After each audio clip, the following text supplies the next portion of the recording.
dia a todos os telespectadores, aos brasileiros.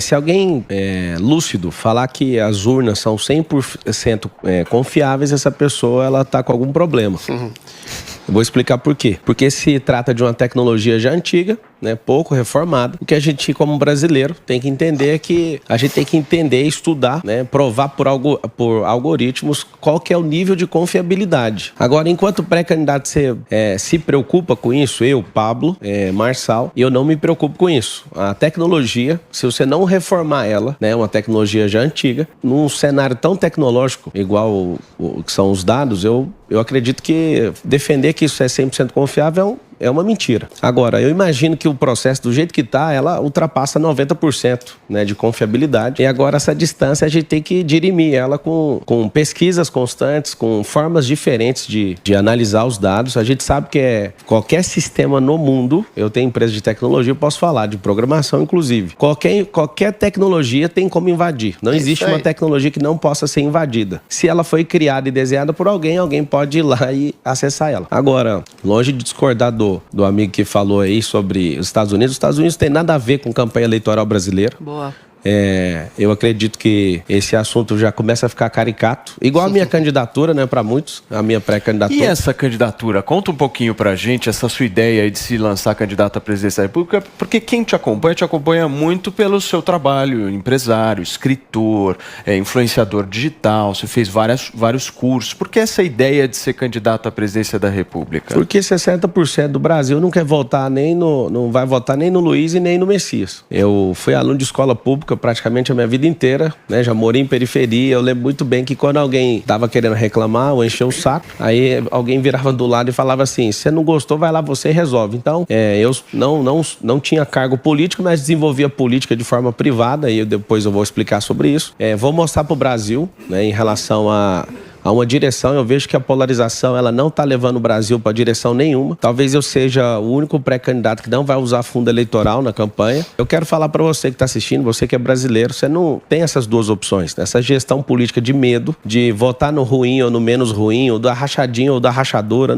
isso não interessa para o Brasil mais. O Brasil precisa acelerar, precisa ter uma proa. E a resposta que eu concluo é falar que o Brasil até 2032, a gente vai colocar ele no topo mundial de economia, de educação, mas tem que passar por uma transformação de mentalidade do nosso povo. Muito bem, Paulinha. Agora, Pablo, quem você pensa como vice? Assim, a gente fala muito aqui de chapa, tem essa chapa Lula-Alckmin, que, enfim, já polemizou bastante.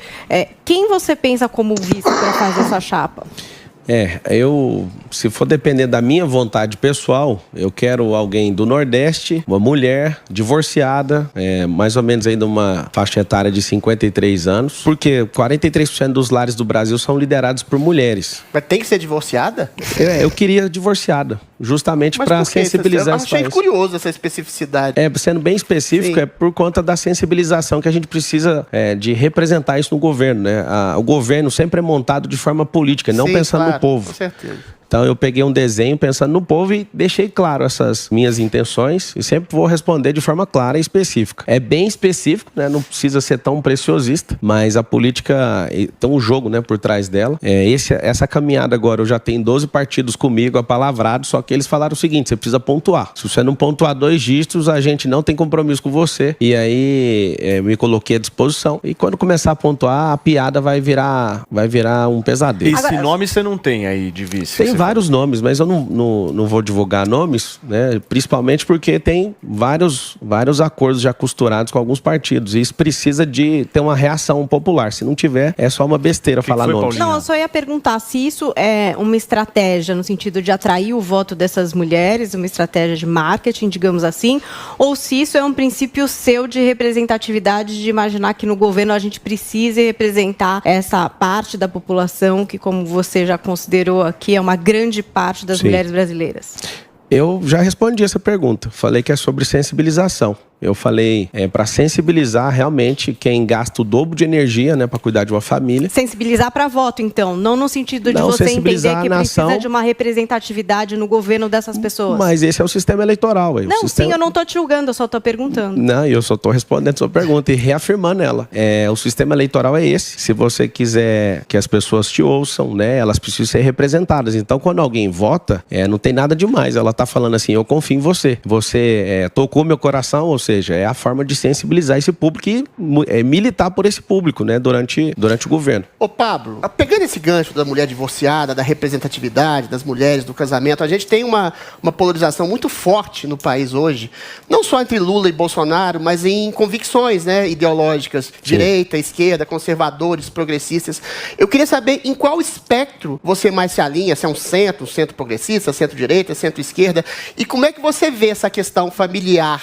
Como é que você vê essa pauta de costumes defendida pelo governo Bolsonaro, que é anti-aborto, a esquerda é a favor do aborto, a direita pressupõe uma família mais tradicional, a esquerda alarga o princípio e o conceito de família, às vezes de maneira um pouco exagerada ou não. Como é que você vê a pauta de costumes, como você se alinha diante dessa pauta de costumes e como você se define ideologicamente? Vamos lá, 30% do eleitorado é dividido bem ao meio, né? 15% do eleitorado é a esquerda extrema e 15% a direita totalmente extrema. O que acontece? A gente, como brasileiro, a gente não é obrigado a sustentar uma ideologia lá da Revolução Francesa que tem mais de 200 anos, com esse negócio de esquerda e direita. Sim. E eu sei que todo mundo quer me colocar um rótulo, mas eu vou te falar. Existem coisas muito boas que a esquerda produz na nação, só que quem é de direita ignora 100% do que é feito e falado. Exemplos. Causas sociais. Sim.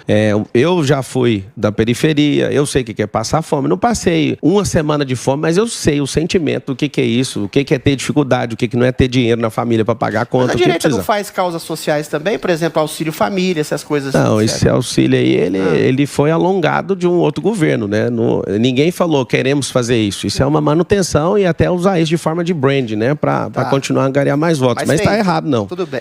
Mas eu queria ver quem é homem ou mulher para peitar e cortar um benefício desse, né? No país que precisa de assistência e foi doutrinado para isso. Esse rótulo de esquerda e direita, ele veio, né? Tem só pouco mais de 200 anos que a gente tá arrastando as nações com essa conversa, justamente para impedir o crescimento de um povo, né, das pessoas crescerem como governantes. Querem me colocar de um lado, eu não vou assumir isso, apesar de ser uma piada para vários, eu sou do alto, eu vou aceitar, vou tolerar tudo que vocês querem, mas 70% do povo não aguenta mais esse assunto. Se você chegar agora aqui na Paulista e perguntar para alguém que está com fome, se ele é de esquerda ou direita, ele só quer a comida. Você pergunta para alguém que está na fila de emprego, só quer o emprego, ele não quer saber de esquerda e direita. Para um empresário que quer financiamento, ele também não está nem aí para isso. Vocês vão enlouquecer essa nação com esse assunto. Então é o seguinte, não tenho expectativa nenhuma em relação a cortar ou diminuir os extremistas, eles vão continuar, mas não faz sentido a gente ter 70% da população que não importa com esse assunto. A gente pode voltar a ser um país pragmático, produtivo, focar em crescimento e fica parecendo alguém, né, que é ideológico demais, a pessoa vai virar e vai falar assim, você é murista, você está em cima do muro. Não, eu posso governar sobre todos. Se você é amante de uma ideologia, siga ela. Toda ideologia, ela vai limitar, ela vai alienar o cérebro. A minha ideologia, né, para ficar bem definido, é o Brasil. O principal pilar dessa ideologia chama-se liberdade. Tá? Você tocou no assunto de aborto. Enquanto a direita é contra, a esquerda é a favor, você falou. Se eu for para uma guerra, né, o Brasil entrar no estado de guerra, igual a Ucrânia tá, e precisar de mim para defender o povo brasileiro, colocar um fuzil na minha mão, eu vou para cima. Por causa de quem? Por causa de vidas de brasileiro, não por causa de patrimônio brasileiro. Você é pró ou contra aborto? Vou te falar agora. Perfeito. Se eu for para a guerra defender uma vida, por que eu vou aceitar tirar uma vida de alguém que é indefeso? Essa é uma pergunta que eu te faço. Isso é uma pauta de direita, então. Você é contra Ou seja, eu não sou contra, eu sou contra assassinato de vida inocente. Inclusive, eu vou sugerir que mude o nome aborto, porque vocês estão... Quando eu falo vocês, quem defende? Vocês acham que aborto é igual abortar um projeto. Acho que o erro de tipo, né, a tipificação penal, tá parecendo de Seria projeto. Seria homicídio que você ia colocar? Não é homicídio, porque homicídio precisa de ter respiração, né? Mas uma coisa que você tem que entender é que ali é uma vida indefesa. E eu acredito que as mulheres que defendem o aborto, elas falam assim, meu corpo e minhas regras. Eu vou continuar achando que ela tá certa nisso. O corpo dela é regra dela, ela decide decide o que quiser. Só que tem outro corpo lá dentro que não é dela. Então, sabe qual que é a discussão que eu quero trazer? Não é se eu tô certo ou se eu tô errado. 4 crianças por dia morrem afogadas no Brasil. Então a gente vai tampar todas as piscinas para nenhuma criança morrer? Não, coloca uma telinha. Se você não quer engravidar, você põe uma telinha na genitália ou então na mente. Eu sei que é grosseiro isso, mas é para provocar o pensamento. A gente, enquanto Estado, a gente não decide quem vive e quem morre. No Brasil não tem pena de morte, a não ser no Código Penal Militar, em caso de deserção e em caso de guerra. A gente não mata ladrão, a gente não mata traidores da nação, ladrões que roubam trilhões. A gente não mata essas pessoas, vai matar os bebês que não tem nada com isso. Eu não sou engessado, você não vai falar assim, ele não pensa. É o seguinte, eu não concordo com um monte de coisa e eu acredito que o país, o presidente da República, ele pode pensar o que ele quiser, só que ele não pode falar o que ele quiser porque ele compromete a nação. Minha pauta particular é liberdade. Eu quero dar liberdade para esse bebê nascer, se não quiser cuidar dele, dá para alguém e alguém cuida. Pablo, mas nesses 4 anos, quase 4 anos de governo Bolsonaro, a gente viu como é difícil governar, né? Quando a gente está de fora, acha que consegue mudar tudo, quando entra, você vê como que funciona a máquina realmente, principalmente com o Senado. O Senado, todos os projetos que vão ajudar o Brasil,